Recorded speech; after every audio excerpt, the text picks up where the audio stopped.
સુરતના લીંબાદની શાક માર્કેટમાં નકલી નોટ વટાવવાનો ધંધો 3,84,000ની નકલી નોટ મળી વિસ્તારમાં રહેતા 3 બંગાળી ઝડપાયા. છૂટાના બહાને નકલી નોટ પધરાવતા લીંબાદના મદનપુરા શાક માર્કેટમાં નકલી નોટ વટાવવાની કોશિશ કરતા ઝડપાયેલા બંગાળી યુવકની પૂછપરછમાં ડુપ્લિકેટ નોટનું મોટું નેટવર્ક બહાર આવ્યું હતું.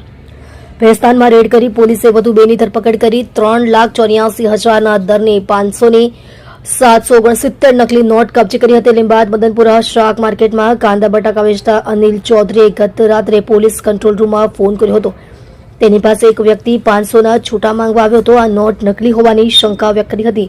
કંટ્રોલ રૂમમાંથી લીંબાયત પોલીસ ઇન્સ્પેક્ટર NK કામળિયાને જાણ કરવામાં આવતા તેમણે પોલીસ કાફલો ત્યાં મોકલ્યો હતો અને શકમંદ યુવકને લીંબાયત પોલીસ મથકે લાવવામાં આવ્યો હતો. તેની પાસેથી 500ની 5 નોટ મળી આવી હતી. તેનો સિરિયલ નંબર સરખો હોવાની સાથે થ્રેડ અને પ્રિન્ટિંગમાં પણ ખામી જણાઈ આવતા તેની ધરપકડ કરી પૂછપરછ કરવામાં આવતા તેનું નામ સફીકુલ ઇસ્લામ નૈસુદ્દીન શેખ રહે ખાસીપુરા મુર્શિદાબાદ પશ્ચિમ બંગાળ હોવાનું જણાવ્યું હતું. હાલ તે ભેસ્તાન સાહિલનગરમાં રહેતો હોવાનું અને તેની સાથેનો 2 સાથીદારો પાસે નકલી નોટનો વધુ જથ્થો હોવાનું જણાવતા પોલીસે રાત્રે સાહિલનગરમાં ઓપરેશન હાથ ધર્યું હતું.